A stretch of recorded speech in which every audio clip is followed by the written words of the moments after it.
Capítulo 3.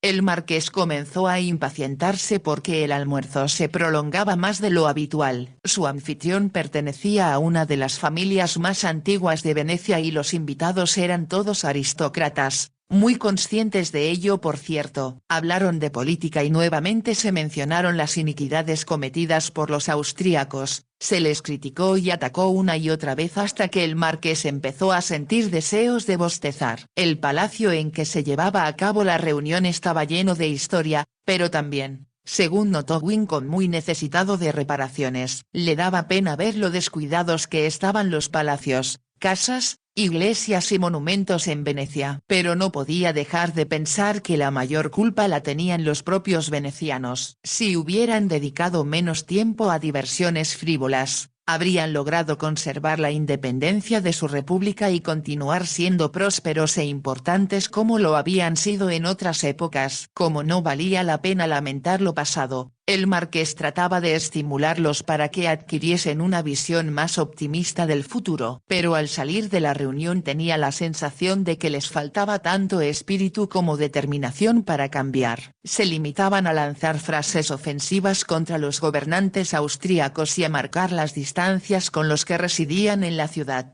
Pero eso era todo. Cuando su góndola se alejaba del palacio, el marqués descubrió en su interior un intenso deseo de ver otra vez a Lucía y charlar, si era posible, con Bernard Beaumont. El gran canal, reluciente a la luz del sol, le recordó las pinturas de Turner, pero pensó que la que había realizado Beaumont, y que ahora le pertenecía, era más impresionante. Se dijo que era absurdo obsesionarse hasta tal punto por un artista desconocido, y que sin duda cuando viese los cuadros colgados en las paredes de la biblioteca encontraría numerosos fallos y quizá hasta terminase convencido de que toda la concepción de la luz ideada por el artista era incorrecta. Y sin duda eso era lo que otros amantes del arte opinarían. Pero a la vez su instinto le decía con toda claridad que ellos serían los equivocados y que dijeran lo que dijesen él tenía razón. Mientras la góndola se dirigía hacia la casa donde vivían los Beaumont, el marqués se preguntaba si todos los grandes artistas pintaban lo que sentían más que lo que veían. Nunca se había planteado esta cuestión,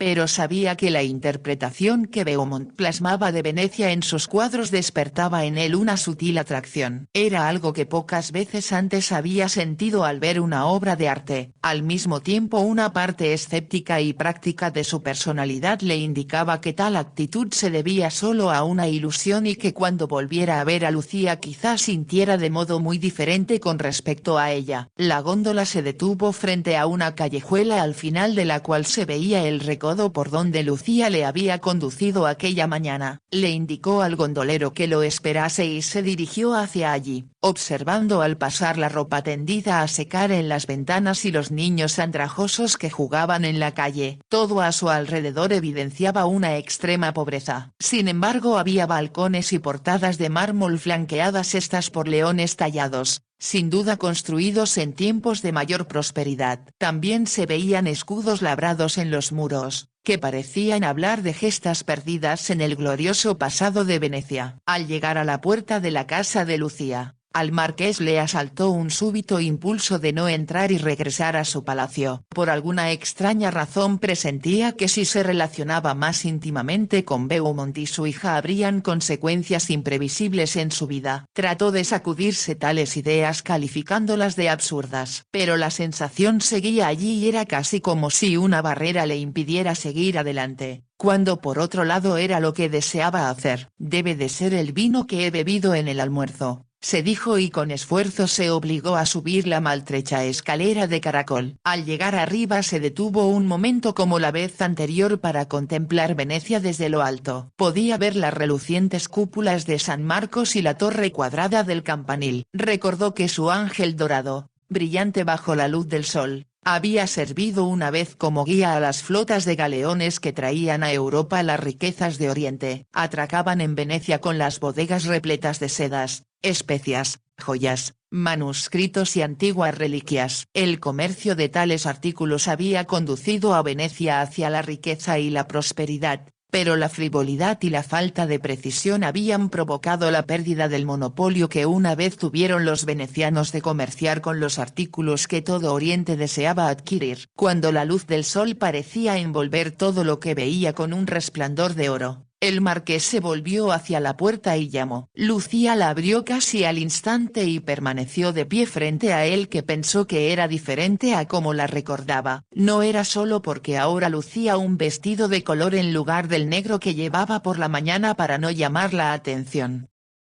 De hecho, era la primera vez que veía su cabellera descubierta y le pareció distinta a como esperaba. Notó que era rubia, lo que provenía de su sangre inglesa, pero en realidad su cabello era tan claro que tenía el color del sol a primera hora de la mañana. Ahora a la luz vespertina su rostro reflejaba la serenidad de una diosa. Su silueta era tan delgada por la falta de alimento, que más parecía una niña que una mujer. Se acercó al marqués, levantó hacia él sus grandes ojos que resaltaban en el rostro menudo y le dijo en voz baja: «Papá duerme y he pensado que podríamos hablar en algún otro sitio». «Por supuesto». «¿Dónde sugiere?» «Detrás de esta casa hay un lugar muy tranquilo. Vayamos allí entonces», decidió el marqués con una sonrisa. Cuando bajaban por la escalera observó que mientras él debía fijarse dónde ponía el pie, Lucía se movía con seguridad y gracia sobre los desgastados escalones. Al salir a la calle le condujo hacia la parte trasera del edificio. Allí cruzaron la puerta de un descuidado jardín cerrado que alguna vez debía haber estado lleno de flores en torno a las estatuas rotas y ennegrecidas ahora. Pero aún era un rincón romántico. Estaba junto al canal y el agua, como un espejo, reflejaba las altas casas y el cielo azul. Lucía se sentó en un banco de piedra y el marqués hizo otro tanto junto a ella. «No sé cómo expresar cuánto le agradezco a su señoría la comida que nos envió. Papá ya parece estar mejor y ahora se ha dormido satisfecho, algo que no había hecho durante los últimos meses. Espero que usted también haya comido». «No necesito decirle que está muy delgada». Había olvidado que existiese comida tan deliciosa, y papá disfrutó del vino.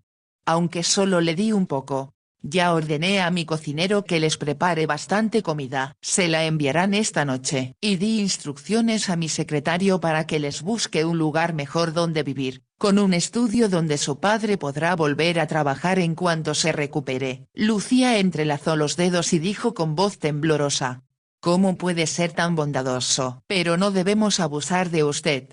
«Nada de eso. Por cierto, ya he decidido en qué banco depositaré el dinero que pagaré por los cuadros. Creo que cuando mi padre se reponga será mejor que volvamos enseguida a Inglaterra». «¿Por qué tanta urgencia?». Después de un silencio Lucía contestó: «Pensará que imagino cosas, pero estoy convencida de que debemos volver pronto a Inglaterra porque temo que él muera y me deje aquí sola. Si es lo que siente, creo que tiene razón. Le diré a mi secretario que busque un barco que zarpe hacia Inglaterra y en el que puedan ir cómodos sin gastar demasiado. Su señoría es muy amable. Ya le dije que en cuanto lleguen a Inglaterra deseo que su padre pinte mi casa de Buckinghamshire. Le daré mi dirección para que se pongan en contacto conmigo en cuanto esté en condiciones de volver a trabajar». Lucía suspiró al decir: «Su bondad es abrumadora, milord. Cuando papá sepa que tiene algo definido que hacer en Inglaterra será más fácil convencerle para que partamos de Venecia. Me siento como si cometiera un crimen al alejarle de la ciudad que ha pintado de forma tan bella y diferente a los demás artistas». «Pero Inglaterra también es hermosa. Mucho», afirmó Lucía con voz vibrante. «Veo que ama a su país y sin embargo en cierto modo no parece del todo inglesa», dijo el marqués, pensando que la combinación de su rubia cabellera con el gris de sus ojos bordeados por rizadas y oscuras pestañas le daba cierto aire extranjero. La joven se puso rígida y desvió la mirada. Él notó que sus mejillas se teñían de color. «¿Tengo razón?», preguntó. «¿No es inglesa?». «Por supuesto que soy inglesa. ¿No ve que soy hija de mi padre?». Su voz sonó tan a la defensiva que el marqués la miró sorprendido. Sospechó que existía algún misterio acerca de sus antepasados y que tenía razón al suponer que no era inglesa del todo. Como si temiese que le hiciera más preguntas, Lucía dijo: Estoy segura de que su señoría tiene muchas cosas pendientes esta tarde así que no debo quitarle tiempo. Se levantó del asiento y el marqués hizo otro tanto pensando si podría obligarla a que le hablara de sí misma pero decidió que sería incorrecto, además no tenía importancia. Cuando volvían Lucía comentó: si papá mejora creo que podremos partir dentro de una semana o 10 días. Por supuesto, dependerá de que haya un barco disponible. Siempre los hay en el puerto y estoy segura de que en esta época, cuando llegan tantos visitantes a Venecia, sin duda habrá espacio para nosotros en alguno de los barcos que regresan a Inglaterra. Hablaba como si estuviera decidida a encontrar plaza fuera como fuese y el marqués pensó divertido que, por mucho que Beaumont deseara permanecer en Venecia, sin duda su voluntariosa hija eliminaría cualquier emoción.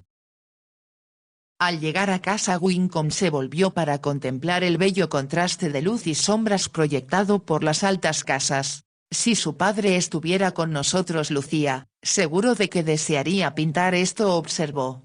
Ya lo ha hecho varias veces. No me ha mostrado esos cuadros ni hablado de ellos.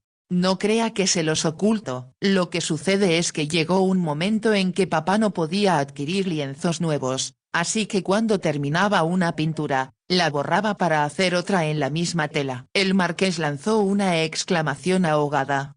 ¡Qué desperdicio! ¡Qué terrible desperdicio de su genio! Así lo creo yo también, pero no podía hacer nada para evitarlo. ¿Por qué llegaron a esa situación? Ella titubeó como si no supiera si debía decirle la verdad. Cuando hace 2 años papá y mamá decidieron venir a Venecia repuso al fin. Fue porque él estaba seguro de que si pintaba aquí sus cuadros serían tan buenos y diferentes, que todos le aclamarían.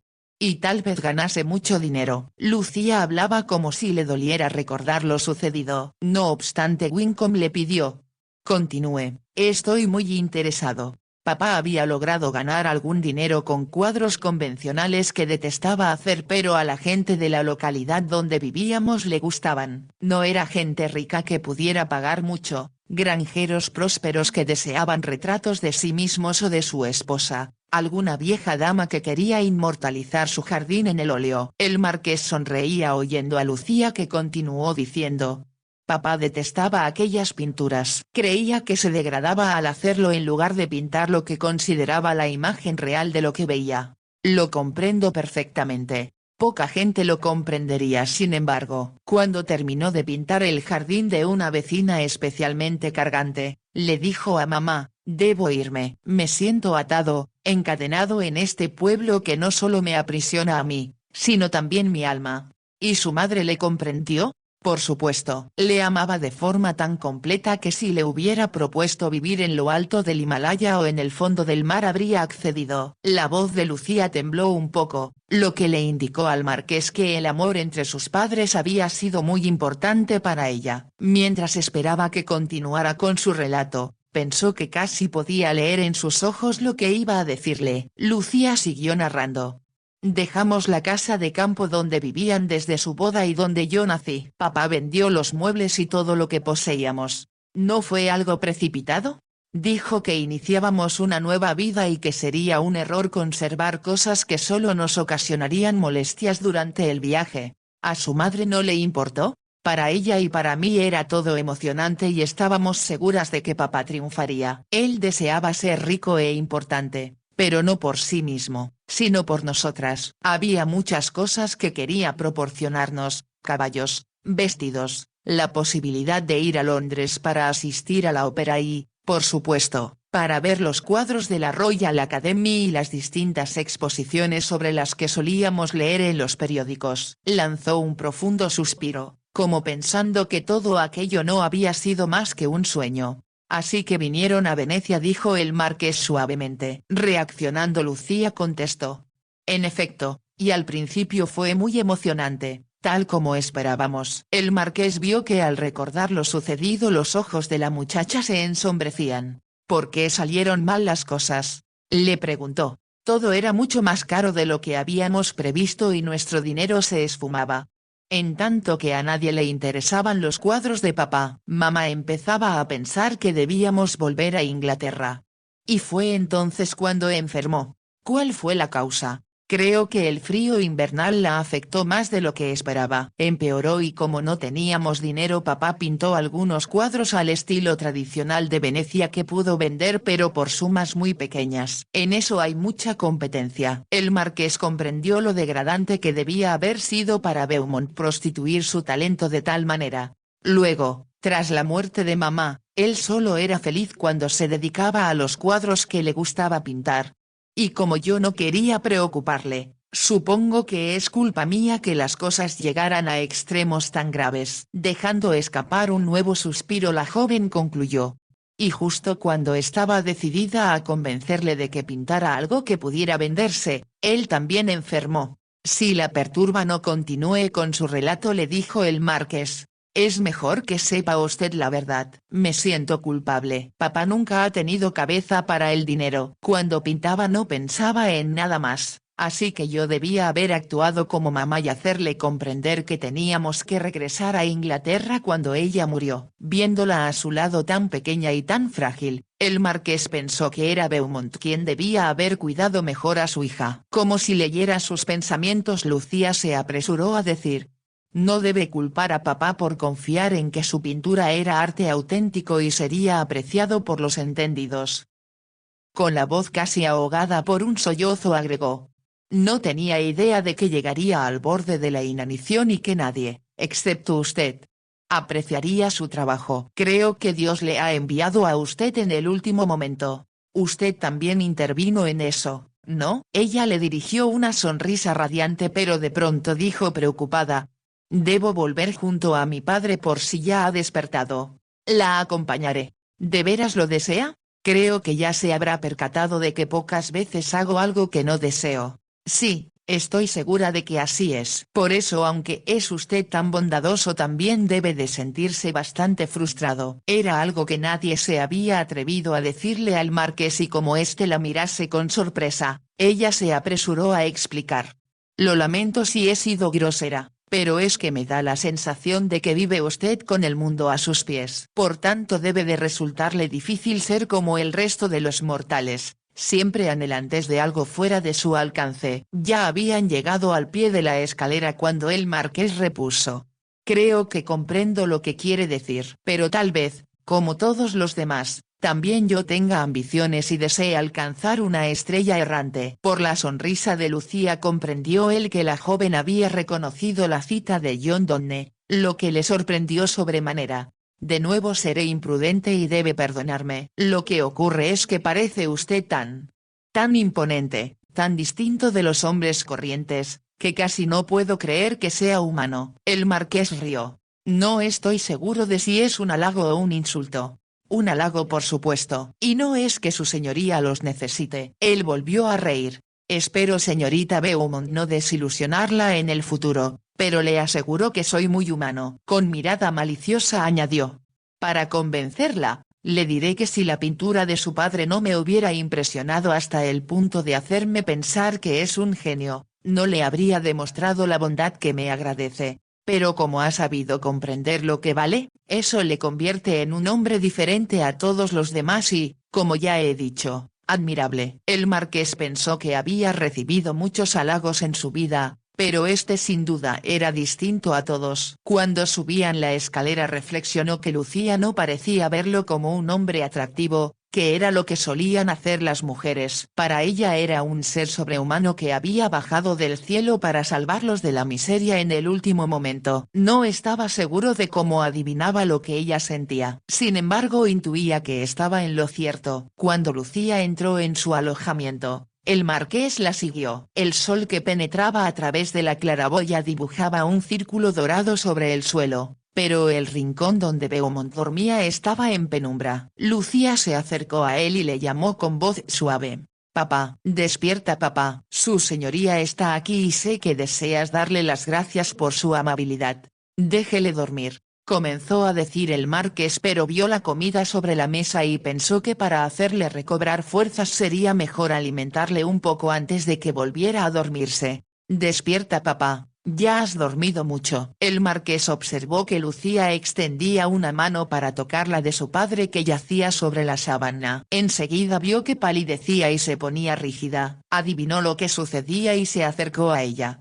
Papá, papá. Como no obtuvo respuesta, Lucía tocó la frente de su padre y descubrió que estaba tan fría como su mano. Lanzó un grito desgarrador y el marqués la oyó exclamar: «No, no es cierto, no puede ser cierto», rota la voz en sollozos. Lucía se volvió hacia el marqués con la expresión patética de una niña que espera la convenzan de que se ha equivocado. Él extendió un brazo para sostenerla y al mirar a Bernard Beaumont comprendió que estaba muerto. Tenía una sonrisa en los labios, parecía feliz y tranquilo. Era indudable que había fallecido durante el sueño. Como no hallaba otra cosa que decir, el marqués comentó con voz muy suave: «No ha sufrido, debe sentirse agradecida por ello».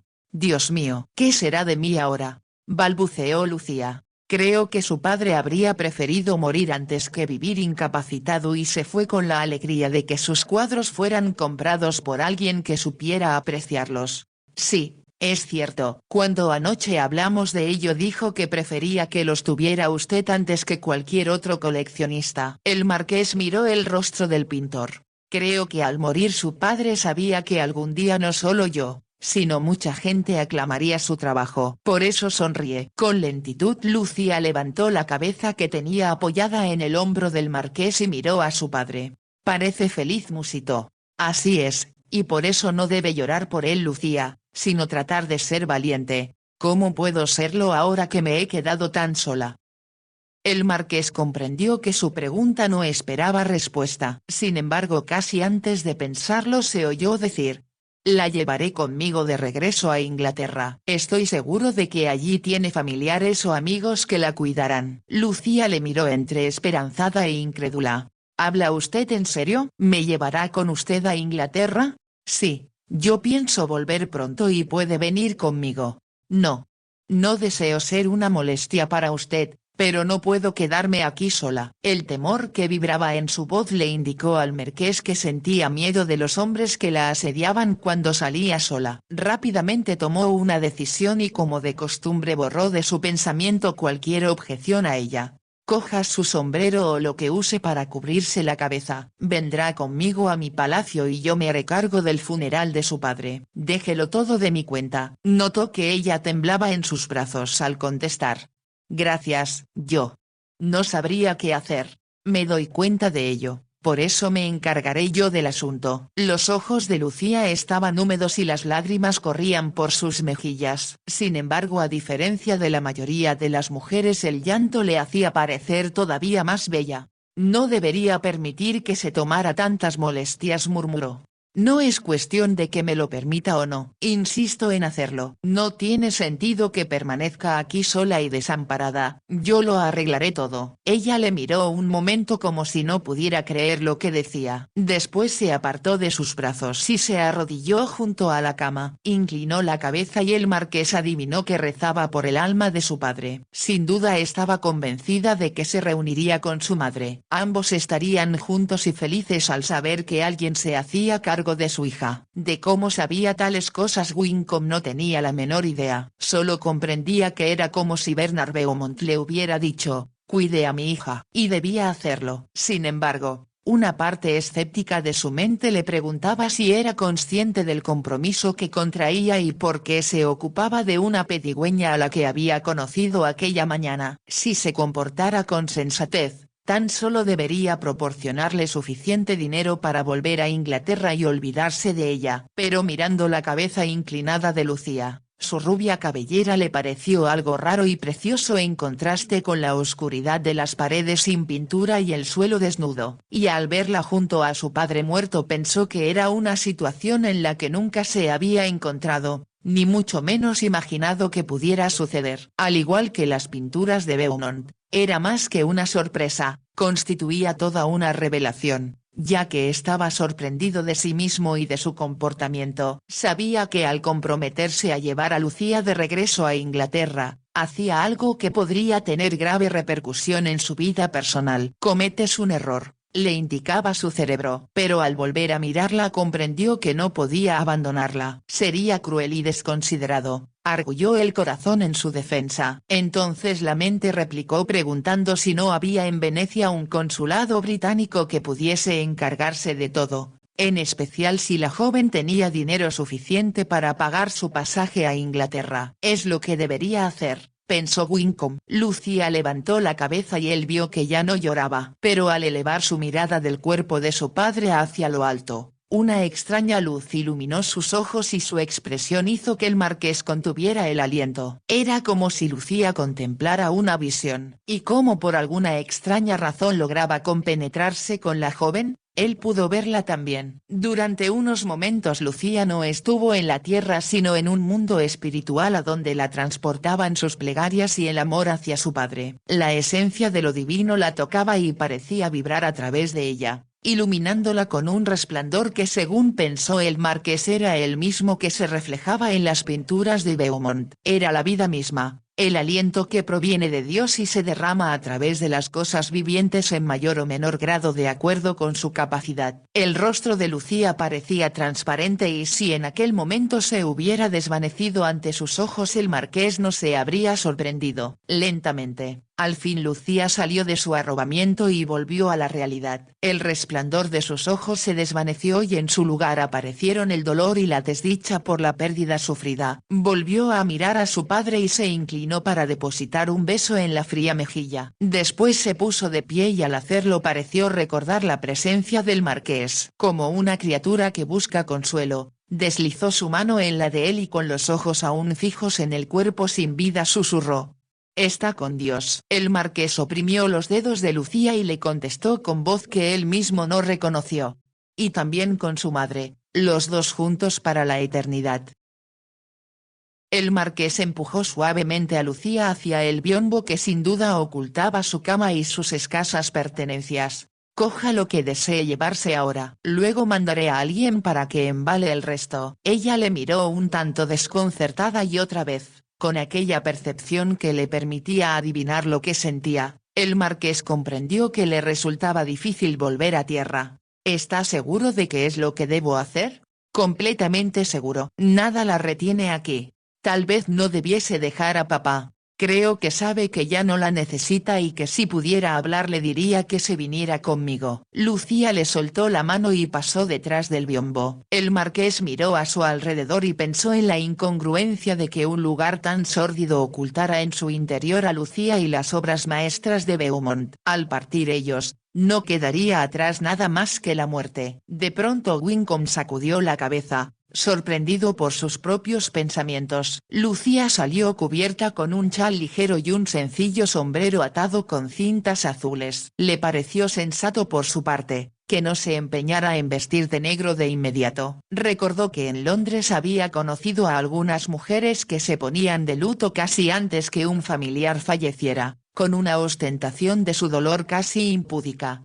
«Estoy lista». «Pero debo preguntarle otra vez si está seguro de querer que le acompañe». «Se lo repito, completamente seguro». La cogió de la mano y la condujo hacia la puerta. Cuando llegaron a ella, Lucía volvió atrás la mirada para ver por última vez a su padre. Después, como si se obligara a actuar con naturalidad y a controlar las lágrimas que estaba a punto de derramar, bajó por la escalera junto al marqués. Al sentarse en los mullidos cojines de la góndola dijo con tristeza: «Cuando arregle lo del funeral de papá, por favor, lo que cueste dedúzcalo del dinero que pagará por los cuadros». Como era lo primero que decía desde que salieran de la casa, el marqués esbozó una ligera sonrisa. Era lo que había supuesto que diría y, aunque no pensaba aceptar, le complacía ver que no procuraba abusar de él ni convertirse en una molestia. Pensó que casi todas las mujeres que había conocido esperaban que, como era rico, pagara todo lo que ellas deseaban. De pronto le vino a la mente que Francesca esperaría recibir aquella noche el collar de esmeraldas prometido. Olvidando esto de momento repuso: «Le he dicho que lo deje todo en mis manos y estoy ansioso porque lleguemos a mi palacio para que vea las pinturas de su padre colgadas en un lugar adecuado para ellas». Vio que los ojos de Lucía se iluminaban antes de preguntarle con inquietud: «¿Habrá mucha gente allí? ¿No les parecerá extraño que llegue conmigo?». No habrá nadie cuando lleguemos. Al hablar recordó que Francesca regresaría por la noche, pero ya resolvería la cuestión cuando se presentase. Advirtió que Lucía se tranquilizaba al saber que no se encontraría con gente desconocida. Ella le pidió: ¿me dirá por favor qué debo hacer y cómo comportarme? Mamá habría sabido hacerlo, pero yo nunca he estado en una gran mansión ni en Inglaterra ni aquí. Soy muy ignorante. Simplemente procure ser natural y le prometo que le diré lo que debe esperar y hacer en cada ocasión para que no la coja desprevenida. Gracias. El tono de Lucía expresaba mucho más que sus palabras. Al pasar junto al puente Rialto, el marqués imaginó que ella lo vería como su padre lo había pintado. Era casi como si él pudiera mirar a través de los ojos de la joven y verlo todo resplandeciente de vida: el agua, los palacios, el puente, las góndolas. Incluso las personas parecían respirar de una manera que el marqués no podía comprender, como si trataran de alcanzar algo más elevado y grande que ellas mismas. Ese algo, pensó, solo podía expresarse de la manera en que Lucía lo había hecho cuando rezaba junto a la cama de su padre. Se preguntó cómo será posible que supiera, o más bien sintiera lo mismo que Lucía cuando ella deslizó una mano en la suya. Gracias, repitió en un murmullo, y a él le pareció que con aquella palabra y el roce de sus dedos le transmitía las vibraciones de su intensa vida espiritual.